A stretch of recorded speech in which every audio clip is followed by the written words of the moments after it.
Yes, at this time we are joined. Oh, it's been one of those shows, man. We are joined by the fedora-wearing John Hudson, who's in the background laughing at me tonight. John, thank you. I need a little bit of humor right now in order to try and make this night just end, just end.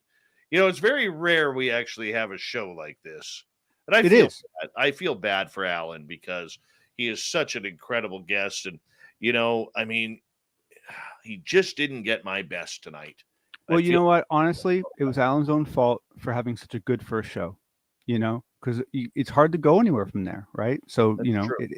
in that he shouldn't have performed so well on that first show. Well, the problem was he gave us one hell of a second show. I blew it though. I blew it. Well, I got to tell you, I understood what you said about being frustrated by the details, and also just the real time experience that you were going through hearing it. It's a whole nother level of complexity. But the truth of the matter is, as a listener, it wasn't as bad as you think it was. Well, that's it impacted your voice far more than it impacted his. Yes, I would agree with that. I would agree with that. All right. What happened with Facebook, man? So did you all notice something today? Man, some of the memes have been going around and just been outstanding. Yeah, so as you may not have heard, Facebook went down for a little while today. So did, of course, Instagram and Messenger. This had cascading effects because, of course, once all those went down, what did everyone do? They ran to Twitter to complain about it. So then Twitter started having problems because of all this increased load that they weren't expecting. But, I don't want to bore you, Dave, or anyone else with details, but I thought it might be helpful just to give a quick explanation of what happened. And we don't know why it happened, but we do know what happened. And that is that the internet runs on a protocol called BGP. Okay, Border Gateway Protocol. It's a beautiful protocol, and it's one of the only really good protocols that works like on every system, and it allows for incredible interoperability on the internet. The problem is that it's a little bit hand-driven in that essentially each network has to advertise what it knows. So Facebook advertises, this is how you get to my DNS servers. These are the networks we run. This is how you get to the networks we run. These are the other networks we know how to get to that you might want to get through to from us. And they have to advertise this. And there's these advertisements that go out. Well, today at basically Facebook stopped telling anyone who they were. And so it initially looked like a DNS problem because their DNS wasn't responding. It wasn't that. It was that they stopped telling anyone they even had DNS. They stopped telling anyone anything. Like they just went quiet. And it looks like it was most likely just a configuration error. Just someone just messed up a configuration file. We don't know that for sure. And honestly, we may never get the full story out of Facebook because a lot of times companies have trouble being really honest about what went wrong, which is sad because humans make mistakes. Life goes on. But essentially what happened was that Facebook stopped advertising how to get to them and how to talk to them. And so the whole world went poof, and Facebook just vanished. And so it just gives you all a little bit of an idea of how, in some ways, fragile the internet actually is, because it's very opt-in from a networking point of view. You know what?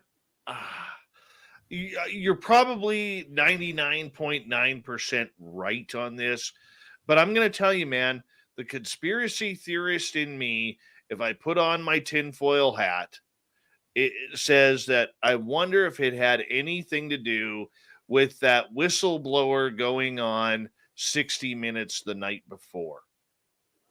Oh, well, now here's the thing. How it happened within Facebook, how that advertising stopped happening could have been a disgruntled employee that was now very mad about that press conference. It could have been all sorts of things. So we don't know why they stopped advertising. So there's still a whole nother story on the Facebook side as to what went wrong. But from the outside world point of view, Cloudflare and a bunch of other really, great shops did a lot of great analysis, and I'll include it in my notes. And we know exactly what happened, what time, what stopped being advertised, at a packet level. We know exactly what happened, but what happened on the inside. And sometimes this is conspiracy driven. There is something called BGP hijacking, where a nefarious character can advertise someone else's routes. And there have been cases where like large portions of the internet have been sucked down in 3 hours by another country because they accidentally advertise the wrong routes. And in some cases, it's not accidental. So sometimes there is nefarious things going on. Now, apparently, there's a report going around that on the dark web, because of this crash, 1.5 billion people, which might include you and me as well, have had their information stolen because of this. Are you buying that, or is it just another ruse from the dark web? No, I mean, that doesn't actually really make any sense because basically, like, I mean, you couldn't get to Facebook, so I'm not sure how you'd be grabbing any data from them. You know, I mean, basically, if someone starts offering like prices for that data, then things get a little more real, right? But the truth of the matter is it just like with your credit, right? The way you manage your credit is not to track every credit card; it's to check your credit report. And if you see something suspicious, you act on it. It's the same thing with your data. You cannot control what's going to happen to your data. In the US, if any place goes bankrupt, they will auction off all your data, and they have to. The judge will make them. So there is absolutely no protection of your data. There's no reason to worry about it. Just worry about what people do with it. All right. Einstein's assistant apparently recorded an interview right before her death about the Roswell wreckage. This is interesting, my friend. This story it doesn't have a lot of information yet. Right now, you can read about it on Mystery Wire. It's potentially huge. So the whole idea is that Einstein had an assistant, and this assistant was interviewed some time ago, and I believe in '93, and she then passed away, I believe in 2012, I think it was. But the person that recorded that interview kept it. And essentially, someone got their hands on it through tracking down this woman. And in this, this testimony this woman gave, she claims that in '47, Einstein was invited to an emergency meeting in New Mexico, and she had to go with him because she was his assistant. And they landed at a base, and they were ushered into a hangar. And there was a disc-shaped craft there that looked damaged. And there were 5 beings. There was one of them that was still alive, that was gasping for air and trying to communicate, but couldn't. And she described the beings. She described the ship. And she said that after Einstein was kind of showed around the hangar and shown everything, he was asked to leave. She was told to keep her mouth shut. Einstein then had to go back and write a report. That report went somewhere. No one knows. Unfortunately, no one has been able to confirm this by outside sources because no one can track down his itinerary. No one can track down the flight records. No one can confirm what Einstein was doing that day because this has been looked into. And I don't know if the interview tape is going to come out yet. We need to look into that because it's just breaking on Mystery Wire.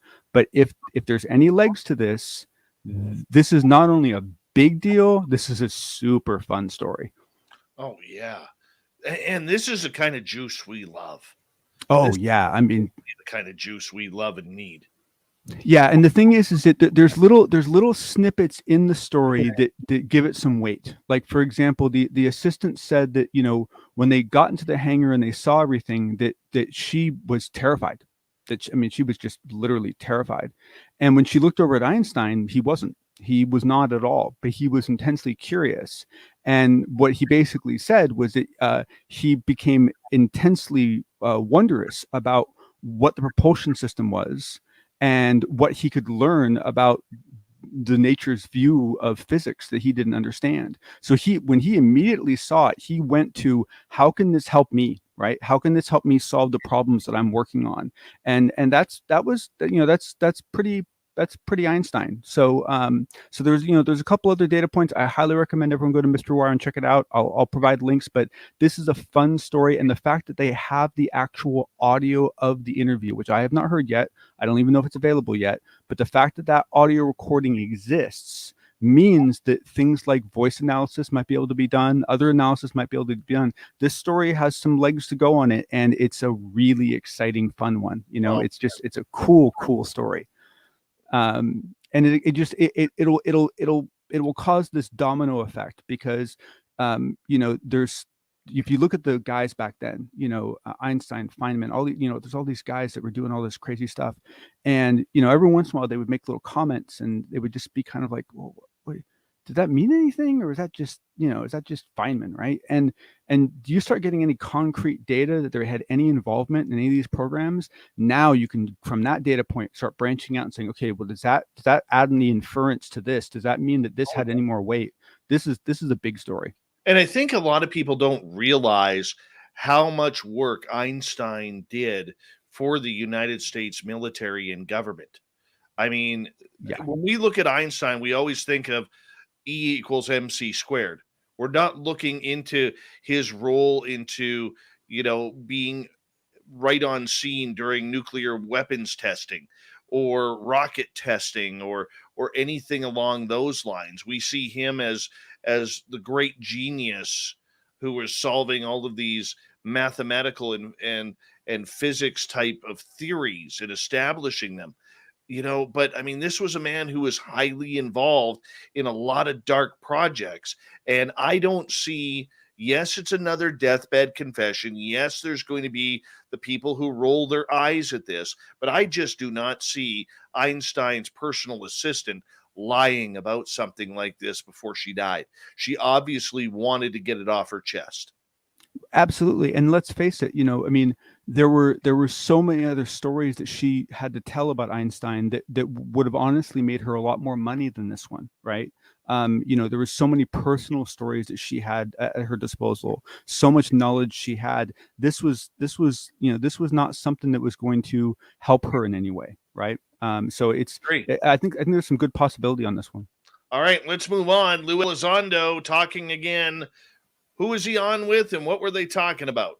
Okay, so for those of you in the kind of Gen X sort of age group, you remember MTV, right? You remember VJs, right? Do you remember Kennedy? Right? She did that show Alternative Nation. She was this very hard-nosed, very libertarian, very in-your-face, brilliant woman that, like, I don't know, for me as a kid, like, had a big impact on my perception of how news should be investigated and taught and so forth. And it turns out she's still alive, and she works at Fox Business News. And so she interviewed Elizondo, and in the very Kennedy way, she was hard on him. It's a short interview. I'll post it, but basically, he talks and talks and talks, and she's like, "Yeah, but can you stop tap dancing and like tell me something?" Like, and he's like, well, blah, blah, and she's like, "Yeah, that's not very interesting," And he's just like, he had to keep like, and so finally at the very end, he basically, coughed up and said, "Well, one thing that's not been reported is that there was there was 1 month with 37 incidents in 1 month, and in that month there was up to 7 incidents in 1 day." And even that, she was like, she was like, whatever. And so then he's like, well, there is also some evidence that there was some medical impact to some of these people, and that needs to be investigated. And she's like, there you go. That was great. Why didn't you start with that? Now we have to end the interview. And it just cuts. It's beautiful. I mean, it is just, it's only like, I forget how long it is. It's like 2 minutes or something. It is a fantastic interview. She basically says to Lou what so many of us have wanted to say to Lou. And she still wasn't rude or anything about it. She was just, she was just dedicated, and it was cool. It was many props to Kennedy. She was in her. It was awesome. I highly recommend it. You know what I've been noticing lately is there has been a lot of grief in the UFO community about, shipping away from Kennedy and moving over to Tucker Carlson for a second. But there has been a lot of heat on Tucker Carlson and his coverage of UFOs lately on UFO Twitter, and people really condemning, him keeping going after the story. It's created quite a debate recently. Have you been following this? A little bit. I often get turned off pretty quickly, because people start letting their own opinions about Tucker come into it, and you have to suspend that to a degree. I mean, because I'm one of those people. Like, I am not a Tucker fan. Like, I have heard things come out of that man's mouth that too. just freaked me, like, really disturbed You me. want to give him a good shaking. Yeah. I mean, just really, just caveman stuff coming out of this guy, right? And but the fact is that none of that comes into this reporting, and he's the only bloody person doing it, right? Like, I mean, I maybe in the beginning, right, but there's nobody consistently bringing this up and consistently letting Lou talk, and consistently, and this was actually an interesting interview, because they really went over the 5 pages in the military spending bill, and what each section means and why it's a big deal. And so that's why that Tucker Carlson interview is really good. But I,